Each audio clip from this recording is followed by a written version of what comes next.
थे। भील जनजाति के मुखिया राव पूंजा ने भी राणा का साथ दिया। एक और खास योद्धा हकीम खान सूर थे, जो शेरशाह सूरी के वंशज थे और मुगलों के खिलाफ अपनी एंसेस्ट्रल एनमिटी के कारण मेवाड़ की सेना के साथ थे। महाराणा प्रताप ने मुगल सेना की तादाद ज्यादा होने की वजह से उसको हल्दी घाटी के दर्रे में घेरने का प्लान बनाया। अपनी पीली रंग की मिट्टी के कारण इस घाटी का नाम हल्दी घाटी पड़ा, जिसके बीच से निकलने का रास्ता इतना नैरो था कि एक साथ ज्यादा सैनिक इसमें से नहीं निकल सकते थे। 18 जून 1576 की सुबह सूरज उगने से पहले ही दोनों शिविरों में हलचल शुरू हो जाती है। महाराणा प्रताप अपनी 3000 की कैवलरी को 2 हिस्सों में बांटते हैं। एक छोटा हिस्सा हकीम खान सूर की लीडरशिप में था, जिसमें रामदास राठौर, कृष्णदास चुंडावत और रावत नेतसी जैसे वॉरियर्स शामिल थे। सेना का मुख्य हिस्सा खुद राणा प्रताप की लीडरशिप में था। इस टुकड़ी में राजा रामशाह तोमर और झालामान सिंह थे।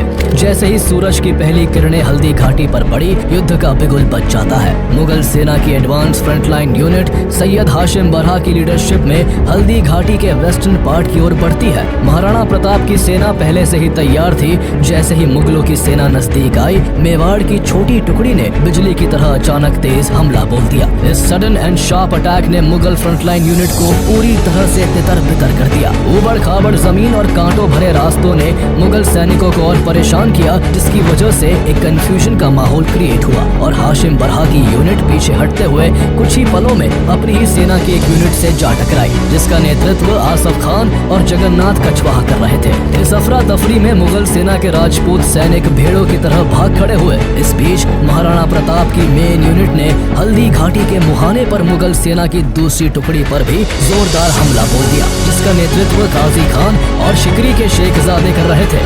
महाराणा प्रताप की अगुवाई में यह हमला इतना जबरदस्त था कि काजी खान की यूनिट की हालत खराब हो गई और मुगल सेना में भगदड़ मच गई। इसके बाद जैसे ही युद्ध हल्दी घाटी के ऊपरी हिस्से से निकलकर अमनोर के खुले मैदानों में पहुंचा, दोनों सेनाओं को मूव करने की जगह मिल गई और लड़ाई और भी ज्यादा भयंकर हो गई। मेवाड़ की सेना ने अपने इनिशियल अटैक्स में मुगल सेना को पूरी तरह से हिला दिया। जब चारों तरफ से मुगल सेना में हाहाकार मच गया, तब मान सिंह ने खुद युद्ध के मैदान में उतरने का फैसला किया। इस बीच मुगलों की सेना में बंदूकों से फायर करने वाले सैनिक भी थे, जिन्होंने मोर्चा संभालते हुए मेवाड़ की सेना पर गोलियों की बौछार शुरू कर दी। भालों और तलवारों से गोलियों का मुकाबला नहीं हो सकता था, इसलिए इस बार बंदूकधारियों के हमले से मेवाड़ की सेना को भारी नुकसान हुआ और उनके कई सैनिक मारे गए। जब महाराणा प्रताप को लगा कि मुगलों की सेना भारी पड़ती दिख रही है, तो उन्होंने हाथियों को बैटलफील्ड में उतारने का आदेश दिया। इसके बाद युद्ध में हाथियों की एंट्री हुई। मुगल सेना का गजमुख्ता नामक हाथी मैदान में उतरा, जिसका मुकाबला मेवाड़ की सेना के हाथी लोना ने किया।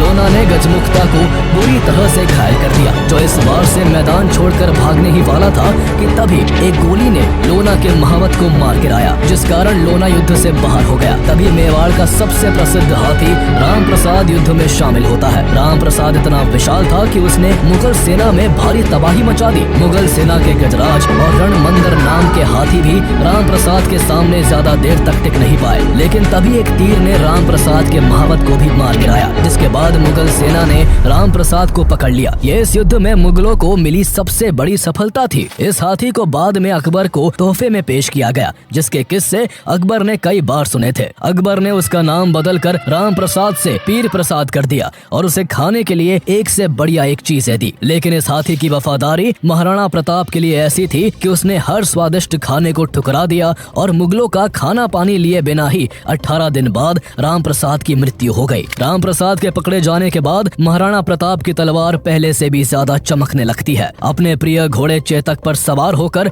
वो मुगल सेना के बीच ऐसे लड़ रहे थे जैसे कोई बिजली कड़क रही हो। उनकी तलवार जिधर घूमती दुश्मनों के सिर धड़ से अलग हो जाते। इस बीच उनके बहादुर सरदार भीम सिंह धोडिया ने दूर से मुगल सेनापति मान सिंह को देखा, जो अपने हाथी पर बैठा युद्ध का नेतृत्व कर रहा था। भीम सिंह ने एक पल भी नहीं सोचा और मान सिंह की तरफ अपनी पूरी ताकत से भाला फेंका। भाला अपनी दिशा से थोड़ा चूक गया और मान सिंह बाल बाल बच गया। इसी बीच मुगल सोल्जर्स ने भीम सिंह को घेर लिया। अकेले होते हुए भी सरदार भीम सिंह डोडिया ने एक साथ सैकड़ों मुगल योद्धाओं से मुकाबला किया और दर्जनों मुगल सैनिकों को मिट्टी में मिलाकर वीरता से लड़ते हुए रणभूमि में अपनी जान की आहुति दे दी। भीम सिंह को गिरते हुए देखकर महाराणा प्रताप का क्रोध चरम पर पहुंच जाता है। उनकी आंखों में मान सिंह के लिए प्रतिशोध की ज्वाला भड़क उठी और वो अपने घोड़े चेतक को सीधा मान सिंह के हाथी की ओर मोड़ देते हैं। जब राणा का युद्ध घोष जय एकलिंग नाथ पूरे युद्ध के शोर को चीरता हुआ मान सिंह के कानों तक पहुंचा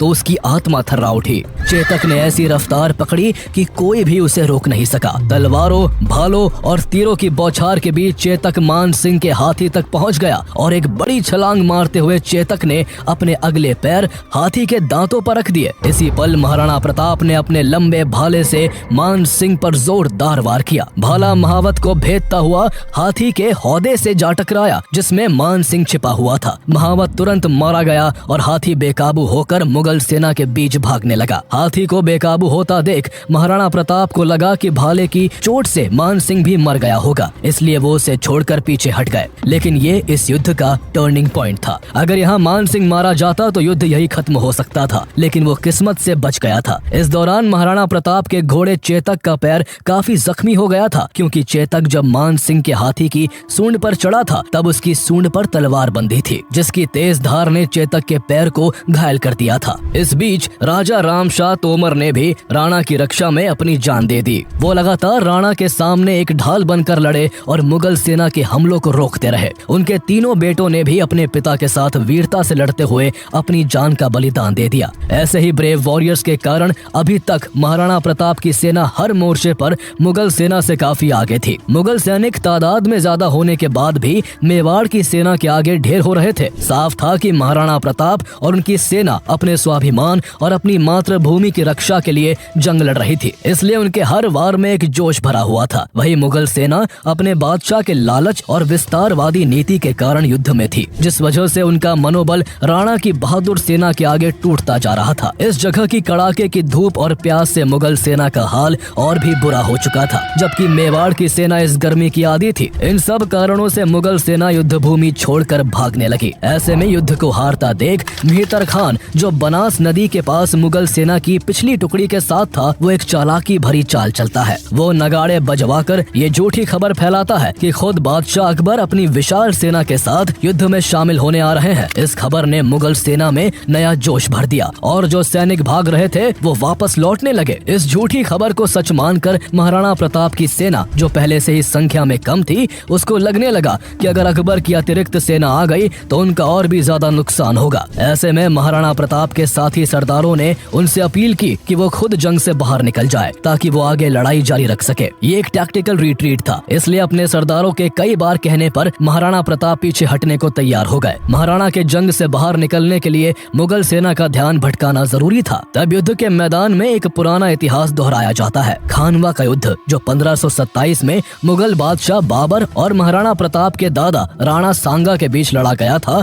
उसमें झाला अज्जा ने राणा सांगा का भेष धरकर लड़ाई लड़ी थी ताकि राणा सांगा की जान बचाई जा सके। ऐसा ही कुछ हल्दी घाटी की लड़ाई में भी हुआ। महाराणा प्रताप को सेफली बाहर निकालने के लिए झाला मान सिंह ने उनका शाही छत्र लिया और खुद जंग में कूद पड़े। गौर करने की बात यह है कि राणा सांगा की जान बचाने वाले झाला अज्जा इन्हीं झाला मान सिंह के पूर्वज थे। झाला मान सिंह महाराणा प्रताप के रूप में ढलकर मुगल सेना के बीच में काफी अंदर तक घुस गए और अपने साथियों के साथ अंत तक लड़ते हुए वीर गति को प्राप्त हो गए। उनके इस बहादुरी और बलिदान ने महाराणा प्रताप और उनके कई सैनिकों को सेफली निकलने का मौका दे दिया था। राणा अपने वफादार घोड़े चेतक पर सवार होकर युद्ध के मैदान से निकल गए। चेतक पहले ही मान सिंह के हाथी की सूंड में लगी तलवार से बुरी तरह से घायल हो चुका था। इसके बावजूद जब भागते हुए चेतक के रास्ते में एक बेहद चौड़ी खाई आई, तब उसने एक जोर की छलांग लगाकर उसे भी पार कर लिया और अपनी आखिरी सांस त्यागने से पहले महाराणा को सुरक्षित पहाड़ियों तक पहुंचा दिया। कभी दुश्मनों के आगे हार न मानने वाले और कभी भी कमजोर न पड़ने वाले महाराणा प्रताप चेतक को मृत देख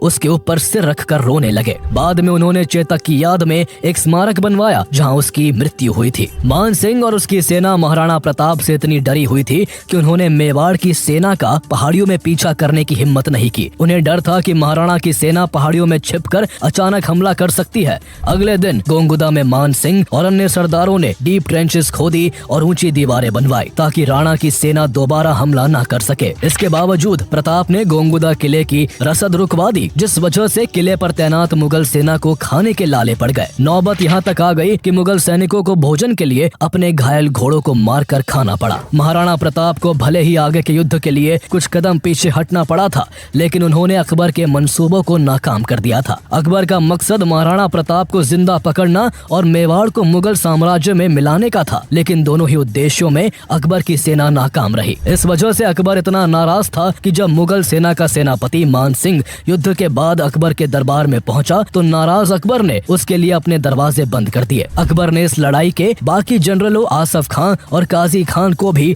काफी समय तक अपने दरबार में बैठने तक नहीं दिया। इससे साफ होता है कि अकबर हल्दी घाटी युद्ध के परिणाम से बिल्कुल भी खुश नहीं था। इधर महाराणा प्रताप खुद को और भी स्ट्रॉन्ग करने में लगे हुए थे। इस बीच उन्होंने लड़ाई लड़ने की अपनी स्ट्रेटेजी भी चेंज की। उनकी सेना को गोरिल्ला वॉरफेयर में महारत हासिल थी, इसलिए मुगलों से डायरेक्ट कॉन्फ्रंट्रेशन की जगह इसी के तहत उन्होंने अपने हमले जारी रखे। लोकल भीलों की मदद से महाराणा प्रताप गोरिल्ला युद्ध करने लगे। वो मुगलों पर घात लगाकर हमला करते और फिर जंगलों में गायब हो जाते। ऐसा लगता था कि महाराणा प्रताप 100 जगह एक साथ खड़े हैं। इससे अकबर की सेना का मनोबल टूटने लगा। मुगलों को इतना भय हो गया था कि उन्हें मालूम ही नहीं था कि उन पर कब और कहां से हमला हो जाए। गोरिल्ला युद्ध के कारण मेवाड़ को जीतने निकली मुगल सेना खुद मेवाड़ में कैद होकर रह गई थी, लेकिन महाराणा प्रताप तब तक चैन की सांस नहीं लेने वाले थे जब तक वो अकबर से अपने राज्य का हर हिस्सा वापस नहीं छीन लेते। इसलिए उन्होंने एक और बड़े युद्ध की तैयारी शुरू कर दी। उन्होंने अपने सरदारों को कहा कि धन इकट्ठा करके एक विशाल सेना का निर्माण किया जाए। जब महाराणा प्रताप के बचपन के दोस्त भाबा शाह को पता लगा कि महाराणा को सेना खड़ी करने के लिए पैसे की जरूरत है, तो उन्होंने अपनी सारी दौलत महाराणा प्रताप को सौंप दी। इसके बाद महाराणा प्रताप एक बड़ी सेना को खड़ा करते हैं और हल्दी घाटी युद्ध के 6 साल बाद 1582 में मुगल सेना और महाराणा प्रताप के बीच दिवेर का युद्ध लड़ा जाता है। उनकी सेना दिवेर के पासेस में मुगल ठिकानों पर बिजली की तरह टूट पड़ी। इस युद्ध में मुगल सेना का नेतृत्व अकबर का चाचा सुल्तान खान कर रहा था। महाराणा प्रताप के बेटे अमर सिंह ने सुल्तान खान को भाले के वार से मार गिराया। मुगल कमांडर की मौत के बाद मुगल सेना भाग खड़ी हुई। इस युद्ध में महाराणा प्रताप की निर्णायक जीत हुई और 36,000 मुगल सैनिकों ने महाराणा प्रताप के सामने सरेंडर कर दिया। ये वही जीत थी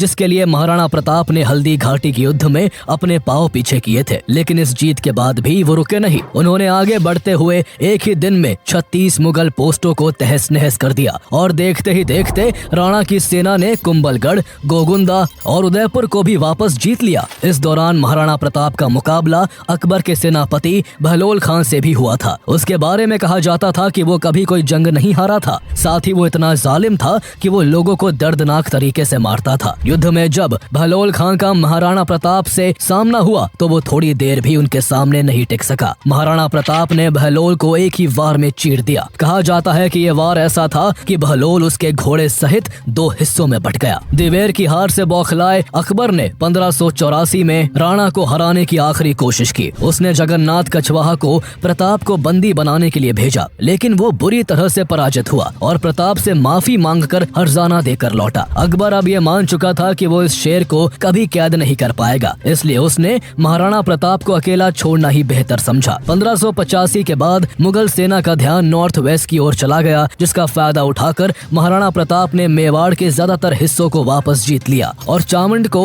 उन्होंने अपनी नई कैपिटल बना लिया। महाराणा प्रताप मान सिंह को सबक सिखाना चाहते थे, इसलिए उन्होंने अपने बेटे अमर सिंह को सेना के साथ आमेर के मालपुरा पर अटैक करने के लिए भेजा। जल्द ही अमर सिंह की सेना ने मान सिंह की सेना को हराकर उसकी बेशुमार दौलत पर कब्जा कर लिया। इसके बाद अगले 12 सालों तक महाराणा प्रताप ने मेवाड़ पर ऐसा शासन किया कि राज्य की खोई हुई चमक वापस लौट आई। लेकिन 1597 में 56 साल की उम्र में जब महाराणा प्रताप शिकार पर निकले थे, उस समय उन्हें चोट लगी जिससे वो कभी उबर नहीं पाए और उनकी मृत्यु हो गई। उनके निधन से एक युग का अंत हो गया। कहते हैं कि जब उनकी मौत की खबर अकबर को लाहौर में उसके दरबार में दी गई तो वो भी अपने सबसे बहादुर दुश्मन को याद करके रो पड़ा। उस समय राजस्थान के एक मशहूर कवि दुर्सा आड़ा भी अकबर के दरबार में मौजूद थे। उन्होंने उस समय महाराणा प्रताप की मौत की खबर मिलने पर जो कविता लिखी उसका सार था, तुमने कभी अपने घोड़े पर शाही दाग नहीं लगने दिया, तुमने अपनी पगड़ी कभी नहीं झुकाई, तुमने अपने घोड़े पर शाही मोहर नहीं लगने दी, तुम कभी नवरोज में बादशाह से मिलने नहीं आए। आज जब तुम्हारी मृत्यु का समाचार दरबार में आया है, देखो बादशाह का सिर झुक गया है। और उसकी आंख से आंसू बह निकले हैं। तुम जीत गए प्रताप। अकबर ने कविता सुनने के बाद दूरसा आड़ा को इनाम दिया था। इस तरह मृत्यु के बाद भी महाराणा प्रताप अपने दुश्मन से जीत गए थे और वो अपने साहस और वीरता के चलते हमेशा हमेशा के लिए अमर हो गए। उनके बाद उनके बेटे अमर सिंह मेवाड़ के राणा बने। शुरू के करीब 2 दशकों तक उन्होंने भी मुगलों से लड़ाई जारी रखी, लेकिन लंबे संघर्ष के बाद 1615 में उन्होंने मुगलों से समझौता कर लिया, जिसमें चित्तौड़गढ़ वापस मेवाड़ को लौटा दिया गया और ये तय हुआ कि मेवाड़ भले ही मुगलों के अधीन रहेगा, लेकिन उसके महाराणा कभी भी मुगल दरबार में पेश नहीं होंगे।